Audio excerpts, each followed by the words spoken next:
Well, it has turned into an eventful night for the Seattle Seahawks as Leonard Williams is returning to Seattle. The number one priority for the Seahawks this free agency period was getting a new deal done with Williams, and they did just that. 3 years, $64.5 million, an average of $21.5 million per year to keep Leonard Williams in town. Welcome into this special edition of Seattle Seahawks Today. Tyler Jones here with you. Thanks for joining us. We'll dive more into Leonard Williams, show you some numbers, and get our reaction to this move in just a moment. But first, if you want the Seahawks to make more signings like they did with Leonard Williams and Noah Fant, like the video. Show some love. Let's get the good vibes and mojo our direction to make sure John and the boys have themselves quite the offseason here. Like the video, and we'll continue here on today's show. The numbers from Leonard Williams. The thing that stands out to me when I look at what Leonard Williams brought to the Seattle Seahawks in 2023 was the fact that he showed up and showed out and clearly was the best player on this Seahawks defense in the second half of 2023. And although the Seahawks didn't make the playoffs, it wasn't for a lack of trying. It wasn't a lack of effort on Leonard Williams' part. He was a game changer for this group. 4 sacks in the 10 games that he played, 11 QB hits, ended up with 10 tackles for loss for the season, 62 tackles. Leonard Williams was fantastic. And when you gave up a second-round pick, when you gave up a fifth-round pick, you had no choice but to get this done, to get a long-term deal taken care of with Leonard Williams. It would have been straight-up malpractice had the Seahawks not gotten something done with Leonard Williams. With what you gave up at the trade deadline, you knew it was more than just a rental. This was a long-term investment. This is huge to take care of this and get this done and bring him back. You didn't have a choice. You had to do something, and you took care of it, and you got it done day one of free agency before other teams were calling Leonard Williams, and it was taken care of. So very good news there. But that's not all, folks. Noah Fant also returning to Seattle. 2 years, $21 million to return to the Seahawks. And we saw today that the Seahawks ultimately did not bring back Will Dissly. They didn't bring back Colby Parkinson. Dissly, of course, got cut. He ends up going to the Chargers, and Parkinson ends up with the Rams, and we'll talk more about that coming up later on in the show. And I got to say this. I look at Noah Fant. This guy was so underutilized in the Seahawks offense, not just a year ago, but really his entire tenure in Seattle at this point.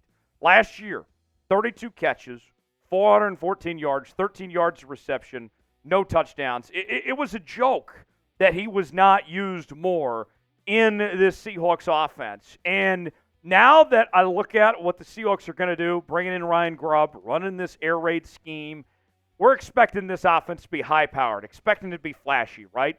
The tight end position, Noah Fant and the other tight ends, because you're about to rework that position group here, need to be used to their fullest extent and need to be used effectively in the passing game. Shane Waldron didn't do it. The offensive coordinators before him in the Pete Carroll era didn't do it. That is something that needs to change. And Noah Fant has a lot of potential to be something special, I think. Jordan Schultz tweeted out about this move. This is how Seahawks management feels about Noah Fant. The Seahawks love Noah Fant's versatility and toughness. He's an athletic young player who they feel was still ascending.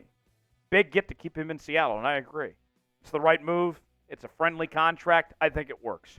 What do you think of day one for what the Seahawks did? It's a late start. Took a minute to wake up. But then John got the phone going, and they got this working. Solid day. I'll give you my grade in here in a second. Want to hear you guys' grade first. A, B, C, D, or F. Let us know in the comment section below. My grade, I thought of this initially was kind of an incomplete grade of sorts with how long it took the Seahawks to start. I mean, we were on air, folks, on our Seahawks Today channel for 7 straight hours, and nothing happened. And then, like the thief in the night, the Seahawks came alive and made some solid moves here, took care of their own. I'll give it an A for today. And what you lost, we'll go over that in just a second, you can live with. Although I do have questions. We'll get to that here in just a sec. Patrick Queen, not a member of the Seahawks just yet, despite the fake news, the enemy of the people. Patrick Queen has not signed with the Seattle Seahawks. Some of the big J's of ESPN got, as they say. Jeremy Fowler retweeting a fake Adam Schefter. Come on, man. Marcus Spears, big swagoo, fell for a fake Adam Schefter tweet, too. Come on. You got to look for the blue check my guy earned. Was a no-brainer. Okay. Malpractice on ESPN's talent part. Ridiculous that it even got to this point. But, with that said, this is still a possibility.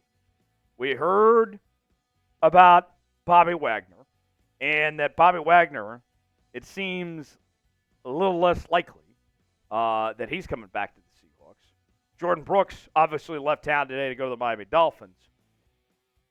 We'll see. How does Queen affect that linebacker spot? If you bring him in, there's still more work to be done. Devin Bush is a free agent. Jordan's gone. That's one part of the equation, but there's still more to figure out. Rap Sheet tweeted this out. He said, All-Pro and Pro Bowl linebacker Bobby Wagner is expected to test the market. Is currently viewed as unlikely that he returns to the Seahawks, source said. Coming off a career-high 183 tackles, Wagner joins a talented off-the-ball linebacker group in free agency. So, if you were hoping that Bobby would be back, it doesn't look great right now. But things could change. The Seahawks cap space at the moment is around the $23 million range. We'll see what the final number is when it comes to how much they'll count against the cap with Leonard Williams and Noah Fant situations. But at the moment, there's still money to be spent. You got to save some, though, when you pay your draft picks and all that, too. So we'll see exactly what the Seahawks do at this point.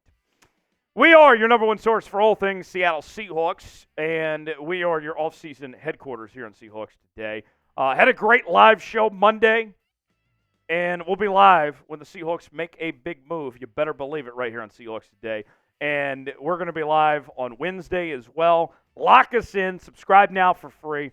Trying to get to 51,000 subs on the channel. Just over 300 away from reaching that next milestone. Subscribe now for free. You'll be glad you did. Today's show sponsored by Prize Picks. Prize Picks is the place to go for daily fantasy made easy. Here's how it works. Choose two or more players on any given category. Get the choice of more or less, whether you're talking fantasy points, maybe it's rebounds in basketball, maybe it's goals in hockey, or maybe you're talking home runs in baseball. Got a couple Zags on the board. Gonzaga in the WCC tournament, trying to clinch a spot in March Madness. Go Zags. BJ Freeman also on the board for us as well.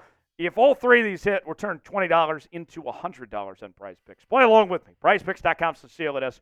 Promo code CLNS for $100 deposit match. The link is in the comments and description of today's video. All right, a couple notes on the free agency tracker, where a couple former Seahawks have landed so far to this point. We mentioned Will Dissly earlier. He is off to the Chargers, 3 years, $14 million. I'm happy for Dissly. It didn't really make sense for the Seahawks to bring him back. They made the right call to cut him because he was going to cost way too much. But I think he'll thrive in that Jim Harbaugh offense there with Greg Roman calling the plays. Colby Parkinson going to the L.A. Rams. Seahawks thought about bringing Colby back, but he ultimately was just too much money. 3 years, $22.5 million for him to go to the Rams. Big red zone threat. We'll see how the Seahawks replace him. And then Jordan Brooks going to the Miami Dolphins. 3 years, $30 million. I really hope that the Seahawks have the right idea when it comes to the linebacker position, because $10 million a year would have been reasonable for Jordan Brooks. So, John, I hope you got something figured out, man, because that might be a little bit of a head-scratcher. Job's not finished. That linebacker position specifically, how's it all going to play out? Is it Patrick Queen, and then who's with him? That all remains to be seen. More to come here in just a moment on Seahawks Today. Who's a player the Seahawks should sign in NFL free agency? Patrick Queen? Somebody else out there? Weigh in the comment section and let us know what you think. One final note before we go.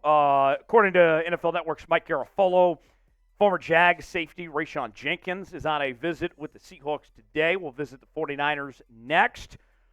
Jenkins, he's a guy that make a ton of sense. Seahawks need help in that safety room.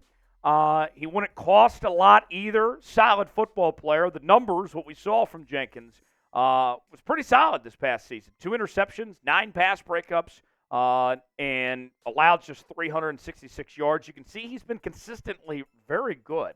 And you got Julian Love back there. You moved on from Jamal Adams and Quandre Diggs. Now you need a running mate for Julian Love. Rayshon Jenkins could make a lot of sense. So I'm all in on the idea of bringing in Rayshon Jenkins. Let us know what you think. Type Y for yes, N for no. Chime in the comment section. Let us know what you think. If you enjoyed today's show, like the video. We'd certainly appreciate it. A busy news day. We're glad to bring it all to you right here on Seahawks Today. Like the video, and we'll see you next time.